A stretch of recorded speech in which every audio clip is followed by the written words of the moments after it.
Neața, bună dimineața! Știți vorba aceea, viața bate filmul? Sunt oameni al căror parcurs e ușor de ghicit, rămân statornici și drumul lor în viață e sinuos, dar sunt și oameni care se încăpățânează să-și schimbe traiectoria, dacă asta simt să facă. Și culmea este că tipul acesta de oameni devin o sursă de inspirație pentru alții. Am o poveste care merită urmărită. Paul Căpușan demonstrează că unele întâmplări în viață sunt menite să-ți deschidă noi perspective și dacă ai curajul să-ți urmezi instinctul, experiențele cu bune și cu rele sunt fantastice. Neața, bună dimineața! Încercăm să aflăm care este parcursul tinerilor în agricultură și vin astăzi cu un alt exemplu, Paul Căpușan, care a terminat facultatea de horticultură la USAMV Cluj și a făcut o afacere în domeniu, adică n-a căutat alte scurtături. Ai început să cultivi legume, fructe de pădure, da? Și ai născut un brand, Delicium se numește, și pentru toate creațiile tale ai găsit cumva și o soluție de valorificare. Aici este cheia și probabil că asta o să dea de gândit și altora, dar până să ajungem la valorificare, hai să vedem de unde te-ai inspirat tu. Povestea noastră e ceva mai lungă, practic începe în urmă cu 14 ani. Când Câți eram ani aveai atunci? Aveam 14 ani atunci. Când eram într-o vizită în Austria la un verișor, iar împreună cu el am mers cu bicicletele pe marginea drumului. La un moment dat apare o plantație micuță de vreo 3000 de metri pătrați de zmeuri, cu reclame la intrare și o gheretă în care stătea cineva. Și am întrebat ce se întâmplă aici, că n-am mai văzut conceptul nicăieri și eram curios să văd ce se întâmplă. Că am văzut zmeura, fiind fructul meu preferat, evident că a fost direct un lucru de interes. Și mi-a spus, uite, aici intri, plătești o taxă de intrare, mănânci câte fructe vrei tu, iar dacă vrei să-ți culești pentru acasă, plătești cât ai cules. Când am auzit, am fost gata și am vrut să intrăm neapărat. Am plătit pentru amândoi eu intrarea doar ca să intru să mănânc. După 2 săptămâni am ajuns acasă și am început să le spun alor mei ce am văzut acolo. Am rămas marcat cu ideea respectivă până în clasa 12, când am terminat liceul. Ca idee ai mei vreau să merg la facultatea de arhitectură, pentru admiterea căruia am și urmat cursuri de pregătire. Făceai meditații? Meditații pentru un an de zile, da? da, am luat meditații și au investit mult, tine, da. așa? Și eram și la liceul de arte vizuale, deci pe secție de design ambiental și arhitectură. Evident, cam acela trebuia să fie traseul trasat de ai mei. Cu 2 luni înainte de bacalaureat am spus stop. Hai, schimbăm acazul. Am zis, eu nu pot să stau toată viața la un birou. Am zis că nu pot, pe mine nu mă satisface asta. Eu oricum aveam Ei dezamăgit pe ai tăi? Nu neapărat. Eu oricum aveam așa o atracție către zona de natură, deci aveam propria livadă, eu am crescut-o de mică, am cultivat legume acolo, deci fructe și cumva eram în domeniu și mă satisfăcea să știu că eu pun sămânța, pe urmă obțin răsadul pe care îl plantez, iar în urma îngrijirii obțin la un moment dat un fruct pe care eu pot să-l mănânc știind că e munca mea. Copilăria ta a fost așa, pe parcursul evoluției plantelor, nu? Că tot timpul ai Corect, urmărit câte o cultură. Exact, și am experimentat totdeauna, am prins toate fazele prin care trece o plantă și ai învățat multe. Am învățat multe în perioada respectivă și cred că asta a fost una dintre principalele motive pentru care am ales domeniul. Dar cum de nu s-au prins ai tăi să te dirigeze în direcția asta? E un lucru greu de făcut. Deci, vreau să te ferească de munca corect. asta. Vreau să mă ferească de lucrurile chiar grele, pentru că, evident, arhitectura nu pare grea, cel puțin nu fizic, dar cred că psihic compensează, dar recompensa obținută în urma muncii este mult mai mare la arhitectură decât în domeniul acesta, unde ești și la mila naturii și niciodată nu poți să fii sigur de nimic. În timp ce părinții se gândeau la o meserie bănoasă care să-l țină într-o zonă de confort, Paul lua decizia de a merge la facultatea de horticultură. S-a înscris pe ascuns, fără știrea părinților, a luat examenul, a avut grijă să pice la admiterea pentru arhitectură și i-a pus pe ai lui în fața faptului împlinit, mergând pe drumul lui. Odată cu facultatea de horticultură au început să se contureze planurile afacerii. În momentul în care tu ai intrat la facultate, tu știai deja ce urmează să faci? Aveai idee, aveai conturat planul de afaceri? Nu. Deci eu am intrat la facultate și timp de 3 ani, practic, eu am vrut, bine, din anul 2 deja să înființez plantația, dar nu a fost terenul pregătit. În anul 3 s-a concretizat, de fapt, am insistat să cumpărăm terenul aici, în Borșa, și să mergem să cumpărăm și plantele. Voi locuiți aici? Părinții. Părinții locuiesc aici, I-am mutat aici. I-ai mutat, mai. Bun. Acum aveți 7 hectare. Da? 7 hectare cu ce? Hai să te las pe tine să spui exact ce plante cultivați. Da, avem zmeuri pe cea mai mare suprafață. Normal că e cultura ta preferată, am înțeles asta. Pe 3 hectare, da. Avem mur, avem căpșuni, aronia, goji, da, puține, dar sunt. Avem legume în câmp și legume în solarii. Legume ce? Tomate și dovleac. Dovleac de copt, din care noi facem dulceață de dovleac, care e un deliciu pentru clienți. O grămadă de produse de cea mai bună calitate, însă nimic nu se compară cu siropul premiat de International Taste Institute de la Bruxelles. Hai să ne prezinți produsele, să ne spui exact ce faceți și să ajungem la produsul acesta minune, sau hai să începem cu el, că ăsta este locomotiva business-ului. Un sirop de zmeură care a fost premiat. Cum ai ajuns să concurezi cu acest sirop și ce premiu ai obținut? De ce am ajuns aici? La produse procesate a fost pentru că nu reușeam să ne vindem fructele proaspete și atunci, fiind foarte perisabile, a trebuit să găsim o variantă de backup. Am început să facem mai multe rețete de siropuri și dulcețuri din zmeură. Am ajuns la o rețetă de sirop preparat la rece, care pe noi ne-a satisfăcut cel mai mult, și de atunci, din 2018, am construit un spațiu de procesare în care procesăm producția proprie și producția producătorilor locali. Am produs în primul rând siropul de zmeură și dulceața de zmeură, dar apoi ne-am extins și la siropul de soc, de afine, căpșuni și așa mai departe. Sunt deja peste 50 de sortimente diferite de produse.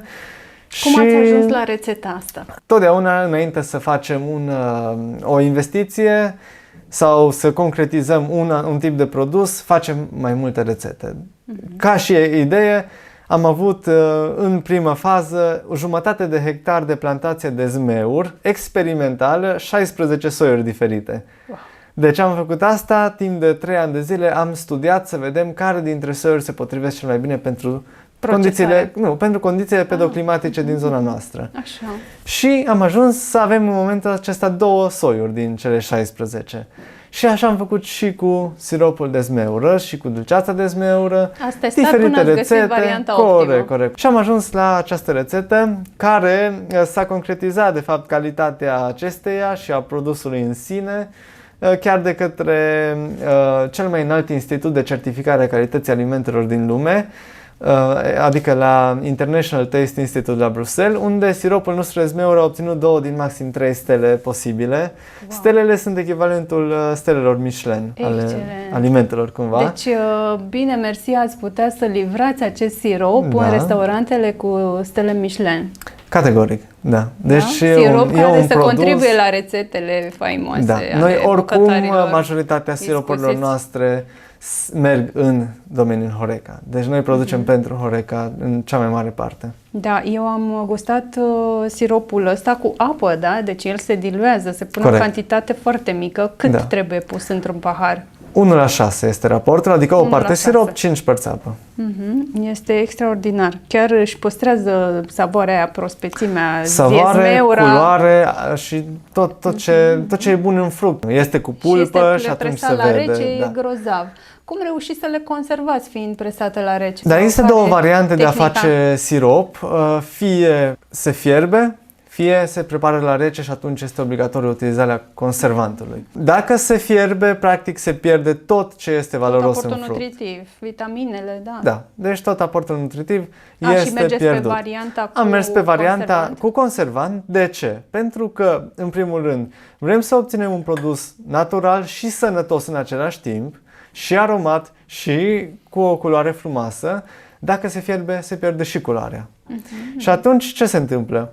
Am zis, mergem pe un produs fiert de proastă calitate, de proastă valoare, să zic așa. Da, nutritivă. Chiar dacă poate la gust era bun, sunt deja pe piață, doar asta există. Am zis nu, mergem pe un produs preparat la rece, chiar dacă folosim conservant la care unii sunt... Este benzatul de sodiu, singurul acceptat în domeniul acesta, industria alimentară. Da? Mergem pe varianta aceasta, deoarece și așa folosim cea mai mică cantitate de conservant posibilă și odată diluat într-un pahar, deci în raportul de 1:6, e ca și cum nici nu ar mai fi acolo conservant.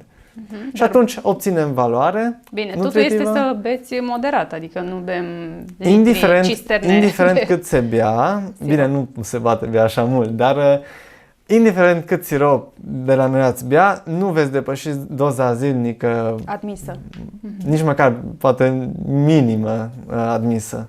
Deci este un produs la care nu prea poți să ajungi să consumi cantitatea maximă. Dulcețurile, gemurile pe care voi le faceți? Da, și gemurile au o rețetă specifică. Folosim 33% zahăr și 67% fruct. În mod normal este raportul de 55% fruct și 45% zahăr sau chiar mai mult zahăr. Deci folosiți mai puțin zahăr. Da, și în al doilea rând nu folosim conservant, nu folosim gelifianți, deci practic este 100% zahăr și fruct, deci nimic altceva. Și aveți și o gamă fără zahăr. Avem și o gamă fără zahăr, desigur, pentru că e o modă, clienții cer tot mai mult produse fără zahăr.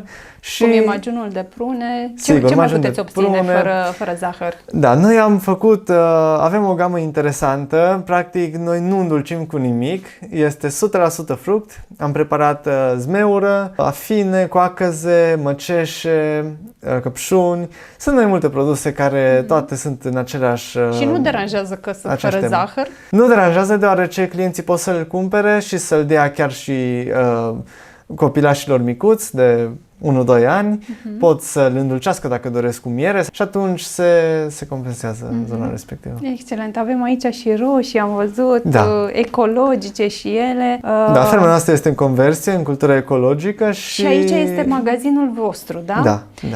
Acum vreau ca acest magazin și tot ceea ce produceți voi aici să ne povestești, să ne explici cum l-ai integrat în tot conceptul ăsta care seamănă cu un spațiu de relaxare, e un loc foarte primitor, cu foarte multă vegetație.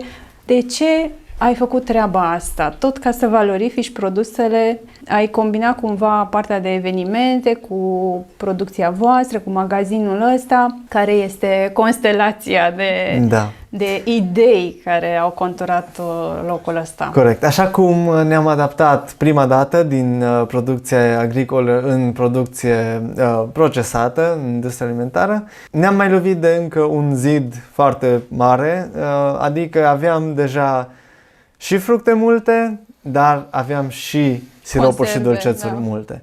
Și nu aveam unde să le vindem. Am început să mergem la târguri, dar cantitățile vândute erau micuțe comparativ cu cât produceam noi și cât aveam capacitate să producem.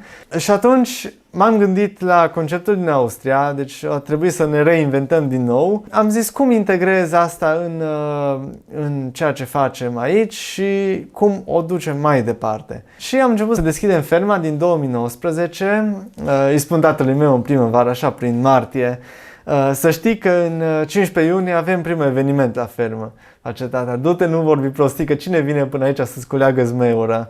Că poate să meargă la magazin să-și o culeagă singur.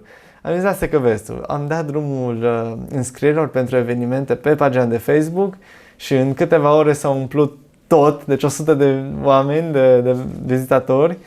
A fost lista închisă și a trebuit să dau imediat drumul și pentru duminică. Erau prieteni de-ai tăi? Erau oameni Nu, erau cunoscuți?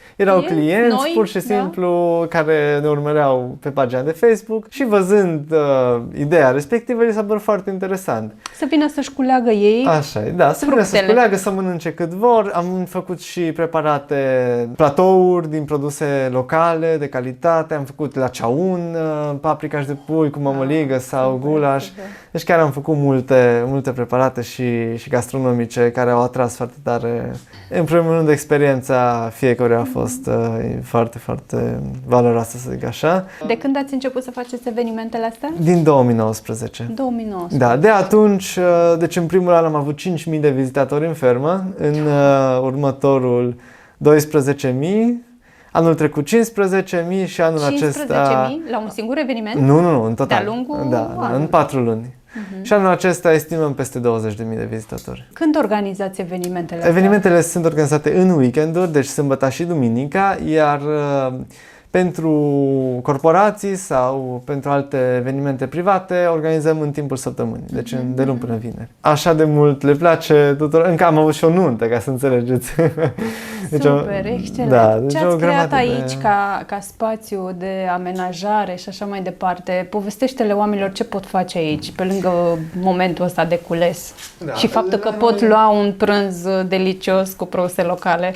Da, noi practic am creat o oază de relaxare și distracție. Clienții noștri sunt familiile cu copiii, deoarece ei caută cel mai mult să petreacă timp valoros în familie și să consume produse sănătoase. Practic am făcut pentru ei mai multe investiții. De exemplu, am pregătit o zonă cu apă, unde există apă de maxim 20 de centimetri, unde copiii se bălăcesc în fiecare zi de weekend. Acolo e o distracție incredibilă la zona cu apă. Pe urmă avem zonă cu undeva la 20 de hamace, zonă de joacă cu mingea, balansoare, deci toate sunt la umbră, în natură, se pot relaxa și să se distreze o zi întreagă la noi fără nicio problemă. Și în al doilea rând, cel mai important lucru, pot să mănânce câte fructe vor ei. Da, corect, ca și tine atunci în Austria, în copilărie. Da, clar, asta m-a dus, am vrut neapărat să aduc conceptul acesta în România și din 2019, de când am început de fapt să apărăm și public în media, deci în ziare, reviste și la TV, a fost ideea preluată de foarte mulți din țară, deci până și la Constanța am auzit anul trecut. Chiar mulți mă sună că cum să facă, ce trebuie să facă ca să ajungă și la nivelul să aduce clienții la ei în plantații. Cât trebuie să plătească oamenii care vin aici? La noi este 20 de lei intrarea de persoană și pentru copii sub 10 ani, între 3 și 10 ani, adică este 15 lei. 15 lei. Bun. Ce planuri de viitor mai ai? Ce idei năstrușnice mai ai? Da, momentan ne dorim să ne optimizăm toate procesele în fermă, să optimizăm până și producția, adică să cumpărăm pompe pentru irigat electrice cu senzor, să cumva vă degreveze pe voi de Da, treabă. Pentru că ne trezim dimineața la 6 să dăm drumul pompelor și atunci nu e foarte eficient așa, deci mai bine dacă senzorul spune da, e nevoie de apă, chiar să se... Câți oameni te ajută în fermă? Momentan sunt 11 angajați și 5 membri ai familiei noastre. Aveți ceva. Da, și tot nu e suficient. Ce a presupus partea asta de procesare? Hai să vedem că tot s-a vorbit despre afacerile astea din domeniul procesării. Este foarte costisitor, este foarte complicat să-ți faci un mic atelier de producție? Nu, este, deci construcția și echiparea unui atelier de producție este simplă. La ce valoare se ridică? Depinde de ce produse se doresc ca să faci. Adică pentru siropuri și dulcețuri, probabil undeva în 50.000 de euro ar trebui să fie suficient. Ar trebui. Era suficient acum, în 2018, când am început Practic, noi. ce-ți trebuie? Ai nevoie de un cazan de dulceață, ai nevoie de un spațiu conform, evident, cu 4 chiuvete, cu tot fluxul tehnologic, zdrobitor de fructe, tocător, spălător de fructe, ai nevoie de mașină de îmbuteliat, ai nevoie de pasatrice, ai nevoie... Sunt mai multe echipamente care sunt necesare. Cel mai important este să ai unde să-ți vinzi marfa. Degeaba faci marfă dacă nu ai unde să o vinzi. Și o competiție extraordinar de mare pe zona asta. Sunt foarte mulți producători mici. Dacă mergeți în supermarketuri o să vedeți un raion întreg doar cu siropuri și dulcețuri, mai mult dulcețuri de fapt, dar și competiția e o competiție masivă enorm și din afară sunt produse foarte multe din corect import. Și din păcate competiție neloială până și la nivel local. Vă dau un exemplu. În 2018, când am vrut noi să vindem către un procesator mare din județ, ni s-a oferit 7 lei la kilogram. 4 lei ne costa în primul rând culesul, deci 4 lei la kilogram, deci rămâneam cu 3 lei și din acei 3 lei trebuia să plătim impozit, TVA și să ne scoatem cândva în viitor investiția. Deci nicio șansă fi fost pe minus. Deci da, eram pe minus, da. Nicio șansă să care ar fi costul, prețul care ar acoperi toate aceste costuri? În momentul acesta, având în vedere că avem cultura ecologică, cel puțin 20 de lei la kilogram. Cel puțin 20. Da, pentru că e foarte scump să produci ecologic. Bun, și prin produsele procesate pe care le aveți, reușiți, nu? Da. Reușim să salvăm situația. Corect, avem și plus valoare, evident, în produsele procesate, pentru că de asta se procesează. Paul, ați avut momente critice în afacerea voastră? Când, nu știu, poate te-ai gândit, băi, renunț, gata, nu mai e prea complicat? Am avut mai multe momente, de exemplu, în primul an foarte proastă prindere am avut la plante. În al doilea an am înființat încă 1,5 hectare de plantație și am avut prindere de 5%. Aoleu! Da, a fost teribil.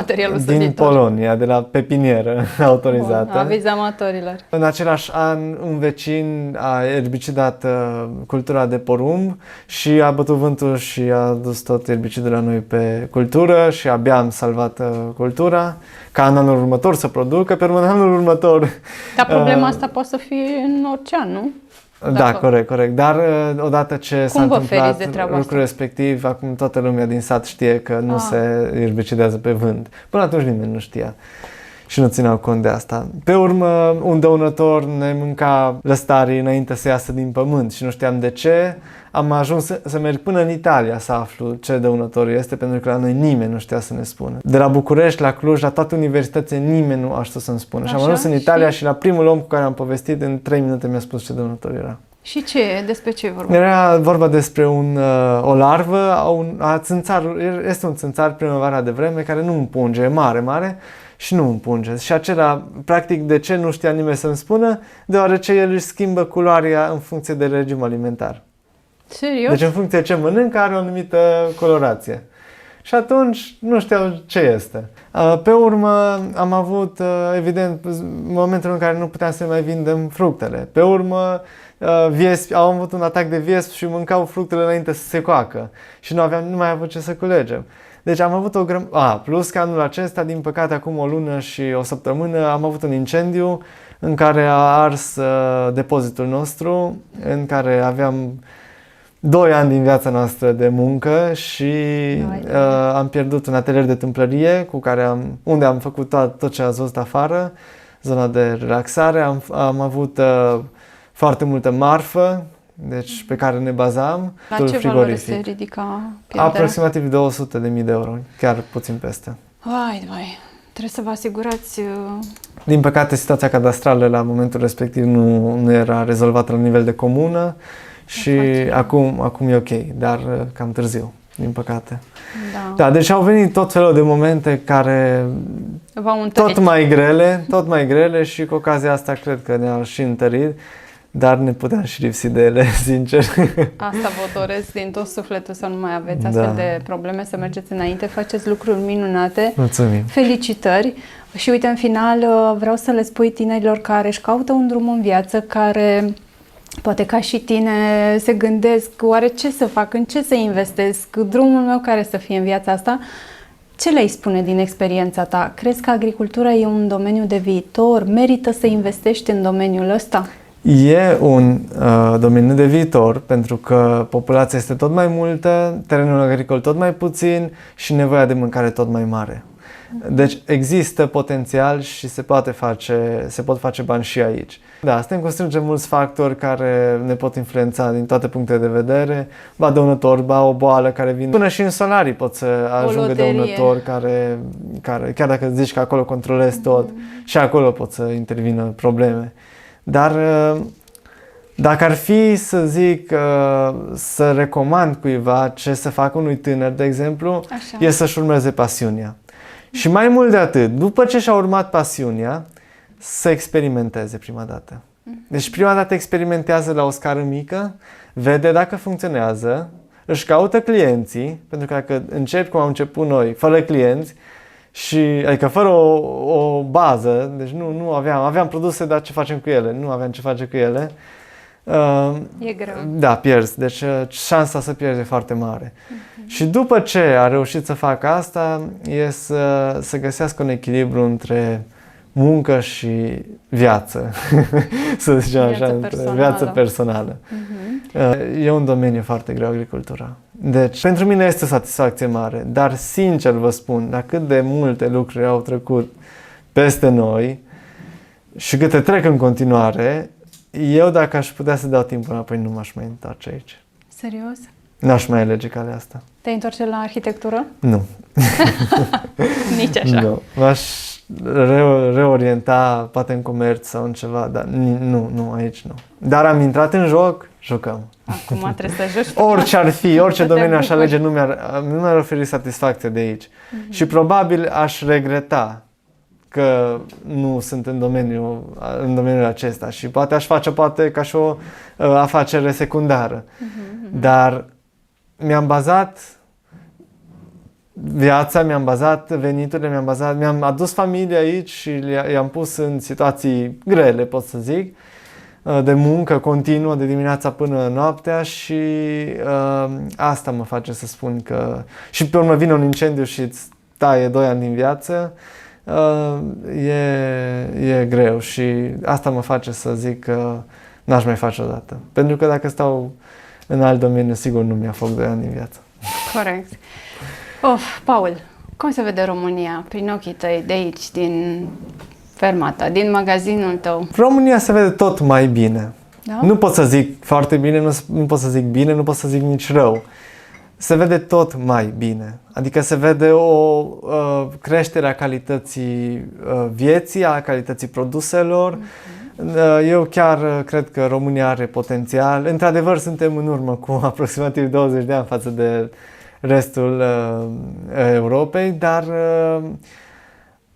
într-o economie există și indivizi mai slabi și indivizi mai puternici. Ca așa e normal, este în natură, nu? E normal, da, corect. Se echilibrează, după cum ați văzut și România a avut o creștere a PIB destul de consistentă în ultima perioadă, tocmai pentru că avem cu ce să creștem și avem unde să creștem și atunci cred că va fi tot mai bine. Deci chiar am Dăm voie să te felicit pentru ceea ce faci. Succes în continuare, rămâi pe poziții.